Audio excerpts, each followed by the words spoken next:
आगे हम पढ़ने वाले थे एक्सक्लेमेटरी प्रोनाउन। तो जब किसी प्रोनाउन का यूज़ एक्सक्लेमेशन के जैसा होता है, एक्सक्लेमेशन के लिए होता है, तब उसको एक्सक्लेमेटरी प्रोनाउन कहते हैं। जैसे what you don't know Sonia Gandhi, इसमें कैसे पढ़ेंगे इसको? What you don't know Sonia Gandhi. यहाँ पर व्हाट पर क्या हो रहा है? एक्सक्लेमेशन हो रहा है यहाँ पर। तो ये व्हाट इसलिए यहाँ पर एक्सक्लेमेटरी प्रोनाउन कहलाता है। दूसरा एग्जांपल देखिए, जैसे what you lost the chain, what you lost the chain, तो यहाँ पर क्या हुआ? व्हाट एक्सक्लेमेटरी प्रोनाउन हुआ।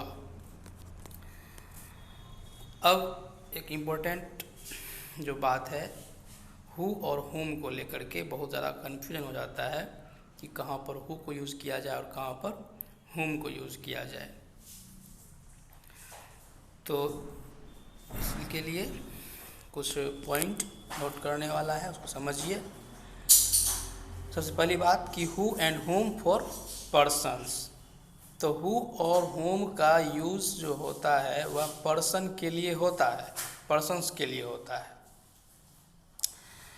और लेकिन कभी कभी क्या होता है कि यदि एनिमल को सेमी पर्सन वे में लिखा जाए तो उस केस में भी इसके साथ हु का प्रयोग करते हैं। जैसे my cat who is getting old now, तो यहाँ पर my cat it is getting old now भी बोल सकते थे, या विच इज़ या दैट इज़ गेटिंग। लेकिन चूंकि यहाँ पर क्या कर रहे हैं, माई कैट को सेमी पर्सन मान के चल रहे हैं, उसको पर्सनलाइज कर रहे हैं, तो इस केस में हु का प्रयोग किया जाता है। दूसरी बात क्या होता है कि कभी कभी कंट्रीज़ के नेम को लिखने के समय अगर उसके टेरिटरी को रेफ़र ना करके वहाँ के पीपल को अगर रेफ़र करना हो तो उस केस में भी हम लोग वहाँ पर हु का प्रयोग करते हैं, दैट या विच का प्रयोग नहीं करते हैं। जैसे China who feels very strongly on this matter, तो यहाँ पर चाइना के टेरिटरी के लिए नहीं हो रहा है बल्कि फील कर रहा है। तो फील क्या कौन करेगा? तो वहाँ का पीपल ही फील करेगा। तो ये बात समझ में आ गया होगा। अब आगे चलते हैं who whom in relative clause. Relative clause में हु और हुम का यूज़ करने में बहुत ज़्यादा कन्फ्यूजन हो जाता है कि लोगों को हमेशा लगता है कि हुम ही आना चाहिए, क्योंकि वहाँ पर वह हमेशा ऑब्जेक्ट जैसा दिखाई देता है, जबकि ऐसा होता नहीं है। अगर यह ऑब्जेक्ट के रूप में आएगा तो हुम होगा, अगर यह सब्जेक्ट के रूप में आएगा तो हु होगा। तो वो कैसे, उसके लिए एग्जांपल से समझिए इसको। जैसे देखिए यहाँ पर द लेडी, हु और हुम दोनों में से क्या लगना चाहिए? Without was guilty, proved to be innocent. तो यहाँ देखिए करेक्ट चॉइस लिख रहा है हु। क्यों लिख रहा है हु? तो हु इसलिए लिख रहा है कि यहाँ पर समझिए कि the lady who without was, तो विथआउट का भी छोड़िए, देखिए क्या हो जाता है, द लेडी हु वाज, तो हु वाज। तो यहाँ पर पता चल रहा है कि यहाँ पर ये हु सब्जेक्ट के रूप में आ रहा है, मतलब यही सब इसका एक वर्ब है वाज। तो चूंकि ये सब्जेक्ट के रूप में आ रहा है इसलिए यहाँ पर हु आना चाहिए, हुम नहीं आना चाहिए। दूसरे एग्जाम्पल से समझिए, द वुमेन हु या whom we feared we had gender injured. अब यहाँ पर समझिए, we feared we have injured, मतलब क्या हुआ? वह औरत जिसके लिए कि मुझे भय है कि हमने उसे इंजर्ड किया है, तो इंजर्ड हमने उसे किया है, तो निश्चित रूप से वो ऑब्जेक्ट हुआ, और इसीलिए यहाँ पर होना चाहिए क्या? हुम, ना कि हु। तो इस बात को ध्यान देना होता है कि वह अगर सब्जेक्ट के रूप में आ रहा है तो हु हो जाएगा, और अगर ऑब्जेक्ट के रूप में आ रहा है तो हुम होगा। कब? तो रिलेटिव क्लाउज में। और कुछ एग्जाम्पल है यहाँ पर जैसे इसको समझ सकते हैं। यहाँ देखिए ए से विथआउट ही वाज गिल्टी, तो क्या रहा? ही वाज गिल्टी, तो ही के जगह पर क्या दे सकते हैं? हु या हुम में से हु दे सकते हैं, हुम नहीं, क्योंकि वही गिल्टी है, तो यहाँ सब्जेक्ट है वो। उसी तरह से दूसरा देखिए, we fear we had injured him, तो यहाँ क्या होगा,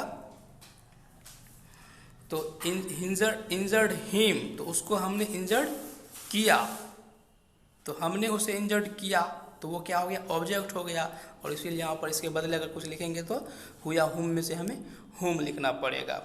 उसी तरह से यह है, we thought him to be guilty, तो यहाँ पर सोच रहे हिम को गिल्टी, सोच रहे हैं कि वह गिल्टी है, तो वह गिल्टी है, तो ऐसे में तो वह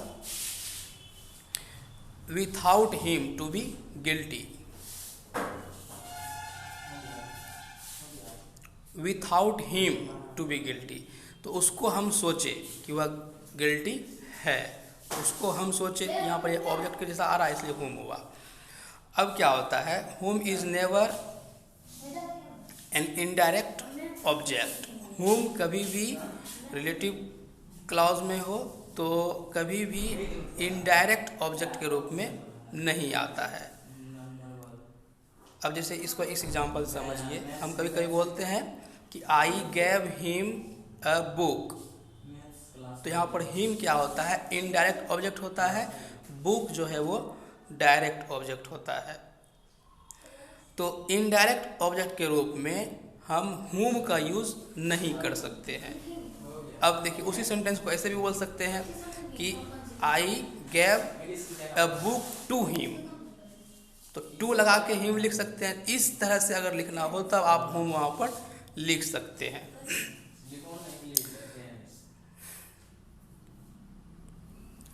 जैसे यहाँ देखिए, वी डू नॉट से the boy whom I gave the book, ये नहीं कह सकते, और हुम आई आस्क या हुम did you give the book ऐसा नहीं बोल सकते, लेकिन टू हुम लगा करके बोल सकते हैं। ऐसा बोल सकते हैं कि the boy to whom I gave the book, या टू को लास्ट में भी दे सकते हैं, जैसे आई the boy whom I gave the book to, ऐसा भी बोल सकते हैं, लेकिन इनडायरेक्ट ऑब्जेक्ट के रूप में इसका यूज नहीं होने वाला है। तो आगे चलिए, द वर्ब आफ्टर हु के बाद जो वर्ब आता है वह कैसा होगा। तो हु के बाद जो वर्ब आएगा वह एग्री करेगा उसके पर्सन से और नंबर से, किसके, तो जिस एंटीसीडेंट के लिए वह हु प्रोनाउन आ रहा है। जैसे देखिए, इट